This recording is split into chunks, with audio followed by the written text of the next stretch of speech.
जय जय संतोषी माता, जय जय माँ। जय जय संतोषी माता, जय जय माँ। नमस्कार दोस्तों, स्वागत है आपका अपने चैनल हिंदू पर टीवी पर। दोस्तों, शुक्रवार व्रत माता संतोषी का व्रत होता है, जो कि सर्व मनोकामना पूरी करने वाला व्रत है।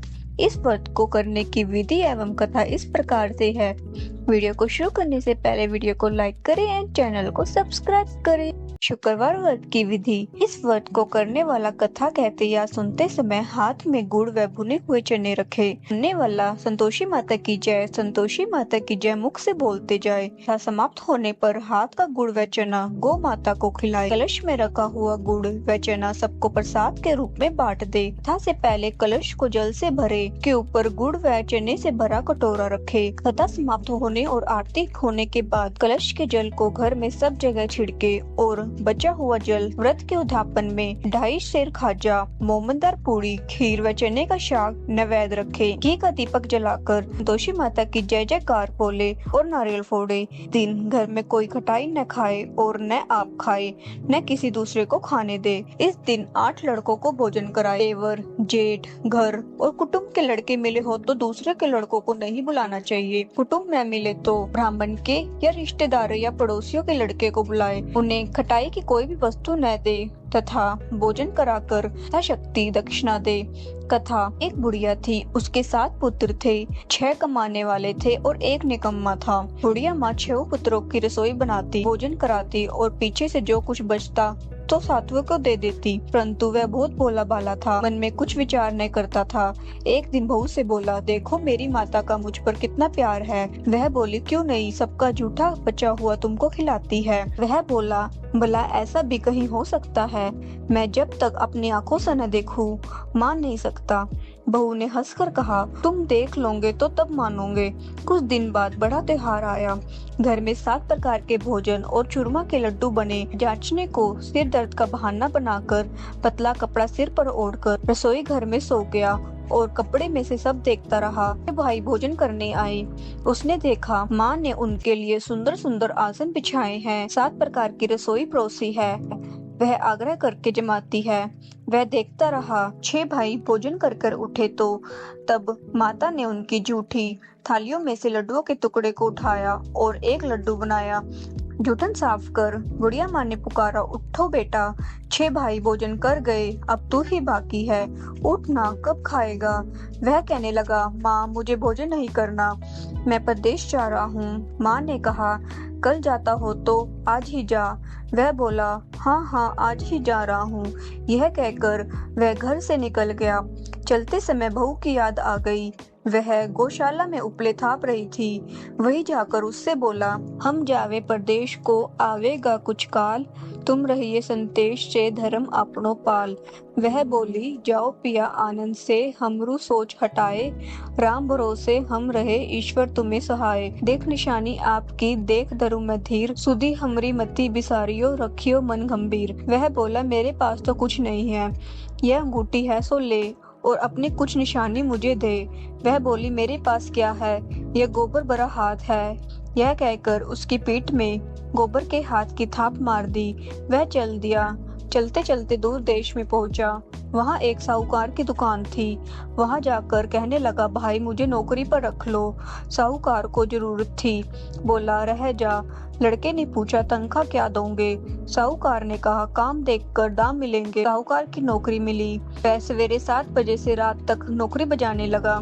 कुछ दिनों में दुकान का सारा लेन देन, हिसाब किताब, ग्राहकों को माल बेचना, सारा काम करने लगा। साहूकार के 7-8 नौकर थे। वे सब चक्कर खाने लगे कि यह तो बहुत होशियार बन गया है। सेठ ने भी काम देखा और 3 महीने में उसे आधे मुनाफे का साझेदार बना लिया। वह 12 वर्ष में ही नामी सेठ बन गया और मालिक सारा कारोबार उस पर छोड़कर बाहर चला गया। अब बहू पर क्या बीती सो सुनो। सास ससुर उसे दुख देने लगे। सारी गृहस्थी का काम करके उसे लकड़ी लेने जंगल में भेजते। इस बीच घर की रोटियां के आटे से जो भूसी निकलती, उसकी रोटी बनाकर रख दी जाती और फूटे नारियल के खोपरे में पानी। इस तरह बीतते रहे। एक दिन वह लकड़ी लेने जा रही थी कि रास्ते में बहुत सी स्त्रियां संतोषी माता का व्रत करती दिखाई दी। वहां वह खड़ी होकर कथा सुनने लगी और बोली, बहनों, यह तुम किस देवता का व्रत करती हो और इसके करने से क्या फल मिलता है? इस व्रत के करने की क्या विधि है? यदि तुम अपने व्रत का विधान मुझे समझाकर कहोगी तो मैं तुम्हारा एहसान मानूंगी। तब उनमें से एक स्त्री बोली, सुनो, यह संतोषी माता का व्रत है। इसके करने से निर्धनता, दरिद्रता का नाश होता है और लक्ष्मी आती है। मन की चिंताएं दूर होती है। घर में होने से मन को प्रसन्नता और शांति मिलती है। पुत्र को पुत्र मिलता है। प्रीतम बाहर हो तो जल्दी आ जाता है। कुंवारी कन्याओं को मनपसंद वर मिले। राजद्वारी में बहुत दिनों से मुकदमा चलता है तो खत्म हो जाए। सब तरह सुख शांति हो। घर में धन जमा हो। पैसा जायदाद का लाभ हो। रोग दूर हो जाए और जो कुछ मन में कामना हो वह सब इस संतोषी माता की कृपा से पूरी हो जाए, इसमें संदेह नहीं है। पूछने लगी, यह व्रत कैसे किया जाए, यह भी बताओ तो बड़ी कृपा होगी। स्त्री कहने लगी, 1.25 रुपये का गुड़ व चना लेना। इच्छा हो तो 5.25 रुपये का लेना या 11.25 रुपये का सहूलियत के अनुसार लेना। बिना किसी परेशानी के श्रद्धा और प्रेम से जितना बन सके सवाया लेना। हर शुक्रवार को निराहार रहकर कथा कहना और सुनना। इसके बीच कर्म टूटे नहीं। लगातार नियम पालन करना। सुनने वाला कोई ना मिले तो घी का दीपक जला उसके आगे जल के पात्र को रखकर कथा कहना, परंतु नियम ना टूटे। जब तक कार्य सिद्ध ना हो नियम पालन करना और कार्य सिद्ध होने पर ही व्रत का उद्यापन करना। 3 मास में माता फल पूरा करती है। यदि किसी के खोटे ग्रह हो तो भी माता 1 वर्ष में अवश्य कार्य को सिद्ध करती है। कार्य सिद्ध होने पर ही उद्यापन करना चाहिए, बीच में नहीं करना चाहिए। उद्यापन में 2.5 सेर आटे का खाजा और इसी प्रमाण से खीर तथा चने का साग करना। 8 लड़कों को भोजन कराना। जहाँ तक मिले देवर, जेठ, भाई, बंधु, कुटुंब के लड़के लेना। न मिले तो रिश्तेदार और पड़ोसियों के लड़के को बुलाना, उन्हें भोजन कराना। यथाशक्ति दक्षिणा दे। माता का नियम पूरा करना। उस दिन घर में कोई भी खटाई न खाए। यह सुनकर बुढ़िया के लड़के की बहू चल दी। रास्ते में लकड़ी के बोझ को बेच दिया और उन पैसों से गुड़ और चना ले माता के व्रत की तैयारी कर आगे चली और सामने मंदिर देख पूछने लगी, यह मंदिर किसका है? सब कहने लगे, संतोषी माता का मंदिर है। यह सुन माता के मंदिर में जा माता के चरणों में लौटने लगी। दिन होकर विनती करने लगी, माँ, मैं निपट मूर्ख हूँ, व्रत के नियम कुछ नहीं जानती, मैं बहुत दुखी हूँ। हे माता जगजननी, मेरा दुख दूर कर, मैं तेरी शरण में हूँ। माता को दया आई। एक शुक्रवार बीता कि दूसरे शुक्रवार को ही उसके पति का पत्र आया और तीसरे को उसका भेजा हुआ पैसा भी आ पहुंचा। यह देख जेठानी मुंह सिकोड़ने लगी, इतने दिनों में पैसा आया, इसमें क्या बड़ाई है? लड़के ताने देने लगे। काकी के पास अब पत्र आने लगे, रुपया आने लगा। अब तो काकी की खातिर बढ़ेगी, अब तो काकी बुलाने से भी नहीं आएगी। बेचारी सरलता से कहती, भैया पत्र आया, रुपया आया तो हम सबके लिए अच्छा है। ऐसा कहकर आंखों में आंसू भरकर संतोषी माता के मंदिर में आ मातेश्वरी के चरणों में गिरकर रोने लगी। माँ, मैंने तुमसे रुपया पैसा नहीं मांगा, मुझे पैसे से क्या काम है, मुझे तो अपने सुहाग से काम है, मैं तो अपने स्वामी के दर्शन और सेवा मांगती हूँ। तब माता ने प्रसन्न होकर कहा, जा बेटी, तेरा स्वामी आएगा। यह सुन वह खुशी से बावली होकर घर में जाकर काम करने लगी। अब संतोषी माँ विचार करने लगी, इस भोली पुत्री से मैंने कह तो दिया तेरा पति आएगा, पर आएगा कहाँ से? वह तो सौपन में भी इसे याद नहीं करता, उसे याद दिलाने मुझे जाना पड़ेगा। इस तरह माता बुढ़िया के बेटे के पास जा सौपन में प्रकट होकर कहने लगी, साहूकार के बेटे, सोता है या जागता है?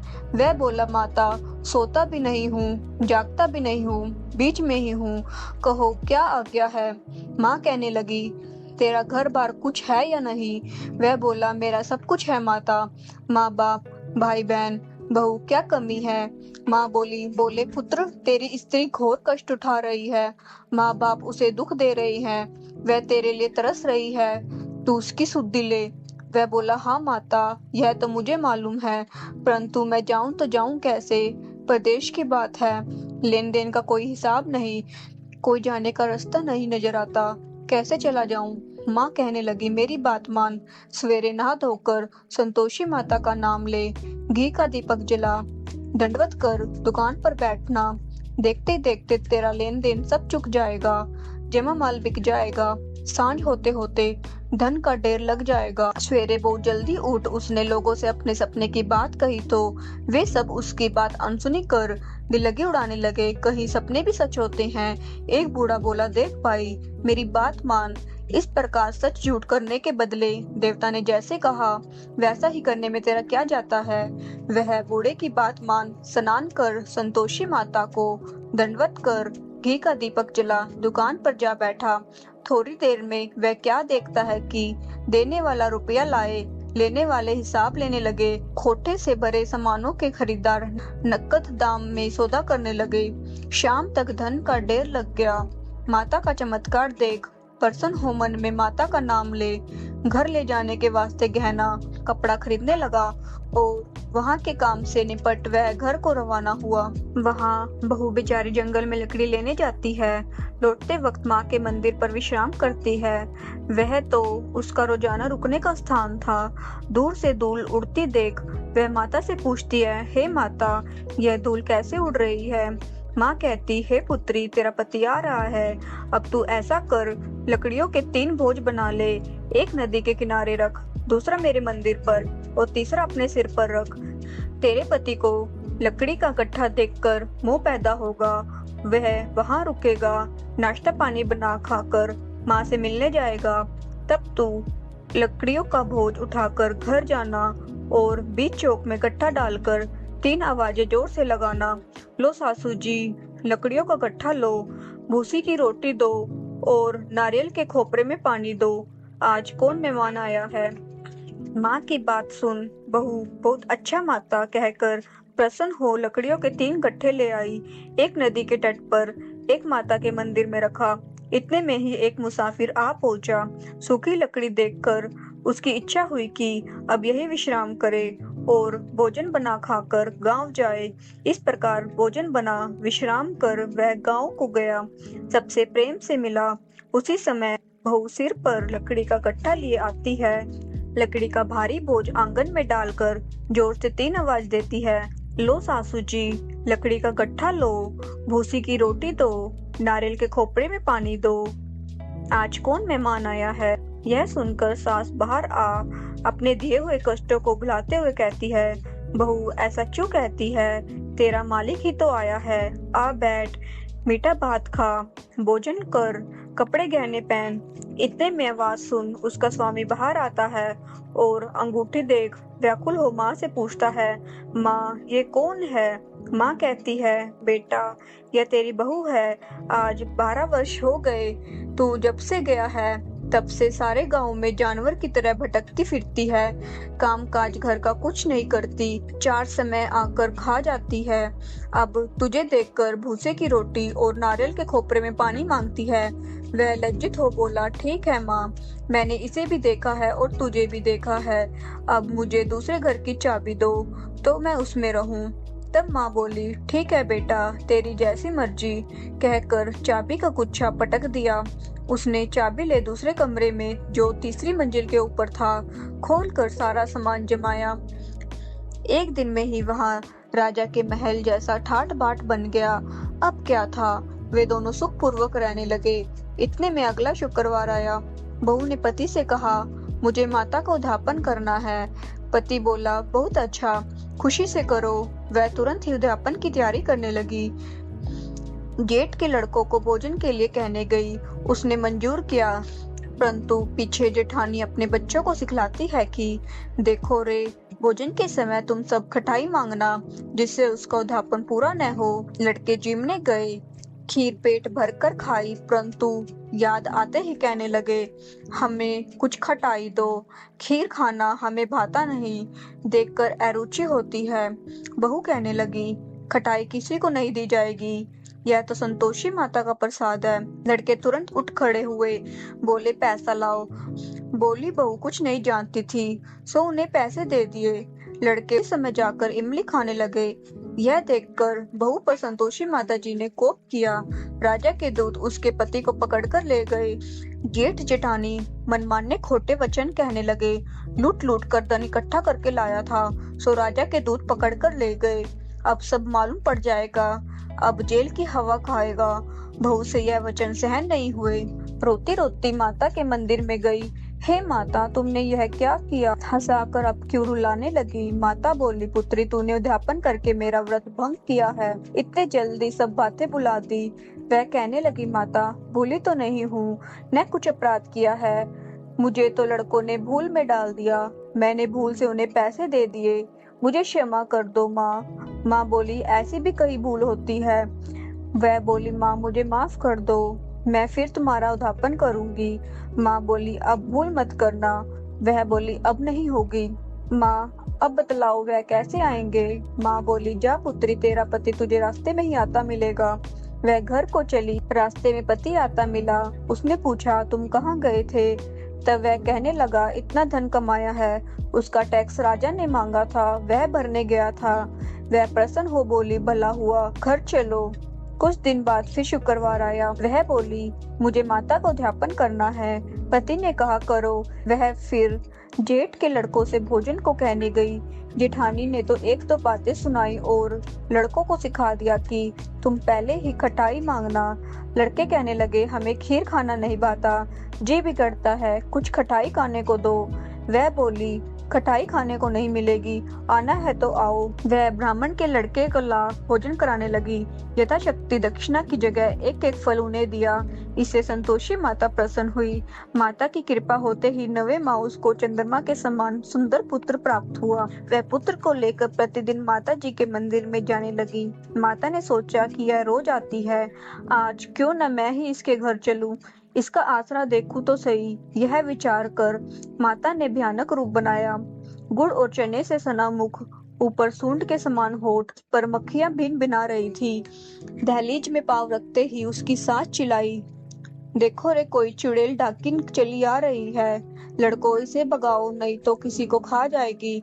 लड़के डराने लगे और चिल्लाकर खिड़की बंद करने लगे। छोटी बहू रोशनदान में से देख रही थी। बसंता से पगली होकर चिल्लाने लगी, आज मेरी माताजी मेरे घर आई है। यह कहकर बच्चे को दूध पिलाने से हटाती है। इतने में सास का क्रोध फूट पड़ा। इसे देखकर कैसे उतावली होती हुई जो बच्चे को पटक दिया। इतने में माता के प्रताप से जहां देखो वही लड़के नजर आने लगे।